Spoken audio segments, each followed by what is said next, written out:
sévèrement critiqué les généraux russes responsables des récents reculs en Ukraine, ou bien lorsqu'il a dit qu'il voudrait que l'armée russe utilise des armes nucléaires, des armes de faible puissance, a-t-il dit, en Ukraine, pour montrer, je cite, qu'on ne s'amuse plus, qu'on a fini de jouer. Pour donner l'exemple et montrer sa détermination, Kadyrov a aussi annoncé qu'il va envoyer sur le front en première ligne 3 de ses enfants âgés de 14, 15 et 16 ans, 3 parmi les 12 enfants qu'il a officiellement. Kadyrov se décrit comme le fantassin de Poutine.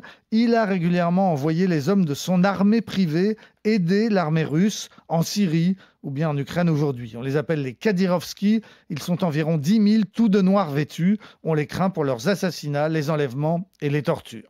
Kadyrov a toujours eu un statut particulier. Oui, il a été nommé par Vladimir Poutine président de la Tchétchénie, qui est une région de Russie, mais il y fait ce qu'il veut. Il n'applique pas les lois russes, mais les siennes, en l'occurrence la charia, l'obligation de porter le voile, l'autorisation de la polygamie ou bien l'interdiction de l'homosexualité. Il explique en fait que l'homosexualité n'a pas besoin d'être interdite parce qu'elle n'existait pas. Il n'y aurait pas de Tchétchènes gays ou alors leur famille règle très vite le problème en les éliminant. Razman Kadyrov était le fils du précédent dirigeant tchétchène, Arman Kadyrov, le grand moufti de Tchétchénie, un leader indépendantiste qui s'est finalement rallié aux Russes, mettant fin à une décennie de guerre. Le père a finalement été assassiné en 2004. Le fils, qui avait à peine 28 ans à l'époque, a pris sa relève et il s'est révélé bien pire que son père.